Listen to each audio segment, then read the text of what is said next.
வள்ளலார். தமிழ்நாட்டின் சமூக சீர்திருத்த வரலாற்றில் கருணையையே மூச்சாகக் கொண்டு வாழ்ந்த ஒரு பெரியார் ராமலிங்க அடிகளார் ஆவார். மக்கள் அன்போடு இவரை வள்ளலார் என்றழைத்தனர் மற்றும் திருவருட் பிரகாச வள்ளலார் என்றும் அவர் போற்றப்படுகிறார். அவரது கதை மருதூரில் தொடங்குகிறது. 1823 அக்டோபர் 5ஆம் தேதி சிதம்பரத்துக்கு அருகே தற்போதைய கடலூர் மாவட்டம் மருதூர் எனும் கிராமத்தில் பிறந்தார்.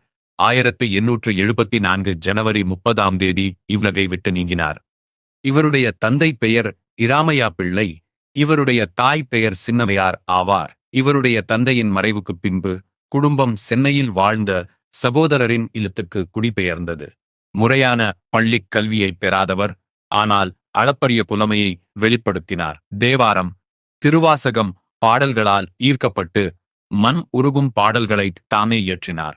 அக்காலத்தில் சைவ சமயம் திருவாவடுதுறை, தர்மபுரம், திருப்பனந்தாள் மடங்களின் ஆதிக்கத்தில் இருந்தது. ஆனால் அவரது பாடல்கள் முற்போக்குச் சிந்தனைகளை சுமந்து வந்தன. அவரது வாழ்நெறியின் அடிப்படை ஜீவகாருண்யம், உயிர்களுக்கிடையே நம்பிக்கையும் இரக்கமும் பிணைப்பாக இருக்க வேண்டும் என்றார். துயருறும் உயிர்களைக் கண்டும் இரக்கம் கொள்ளாதவர் கல் நெஞ்சர், அவர்தம் ஞானம் மேகம் மூடியதைப் போல மங்கிவிடும் என்றார். செடி கொடி உட்பட அனைத்து உயிர்களிடமும் அன்பு காட்டிய அந்நெறியையே ஜீவகாருண்யம் என்றழைத்தார்.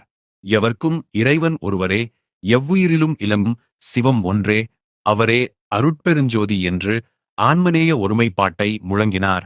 மதவெறியையும் பகுத்தறிவின்மையையும் கடுமையாகக் கண்டித்ததால் வைதீக சைவர்கள் அவர் மீது வெறுப்பு கொண்டனர். இந்த சிந்தனையை அவர் அமைப்பாக மாற்றினார். 1856 சமரச வேத சன்மார்க்க சங்கம் எனும் அமைப்பை நிறுவினார். பின்னர் அது சமரச சுத்த சன்மார்க்க சத்திய சங்கம் என பெயர் மாறியது. எல்லா மதங்களிலும் உள்ள உண்மை ஒன்றே எனும் கருத்தை வலியுறுத்த தம் நெறிக்கு சர்வ சமய சமரச சுத்த சன்மார்க்கம் என பெயரிட்டார். மனிதனை துன்பத்திலிருந்து மீட்டு ஜீவகாருண்ய ஒழுக்கத்தின் வழிநடத்தி தெய்வ நிலைக்கு உயர்த்துவதே இதன் நோக்கம். இவ்வழியில் உன் உடம்பே ஒளி உடம்பாய் ஒளிரும் என்றார். ஆனால் அவரது கருணை பேச்சோடு நிற்கவில்லை. வாடிய பயிரை கண்டபோதெல்லாம் வாடினேன் என்று பாடிய நெஞ்சம் அவருடையது. பசியால் இளைத்த ஏழை மக்கள் வீடு வீடாய் அலைந்தும் பசி தீராமல் இருந்ததைக் கண்டு அவர் இதயம் வேதனைப்பட்டது. அந்த வேதனையே செயலாக மலர்ந்தது.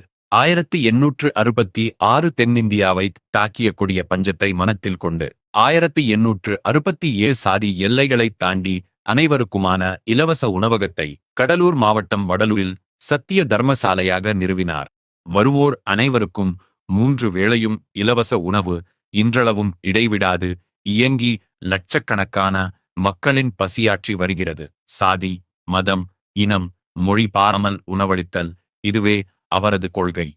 அவரது சேவையை போற்றி இந்திய அரசு 2007 அஞ்சல் தலை வெளியிட்டு கௌரவித்தது. இறுதியாக அறிவொளியும் பாடல் புரட்சியும் 1872 ஜனவரி 25ஆம் தேதி வடலூரில் சத்திய ஞான சபையை தோற்றுவித்தார்.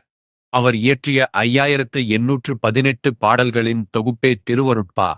இது 6 திருமுறைகளாக பகுக்கப்பட்டது. தலைமைச் சீடர் தொழுவூர் வேலாயுதனார் 1867 முதல் அவற்றை வெளியிட்டார்.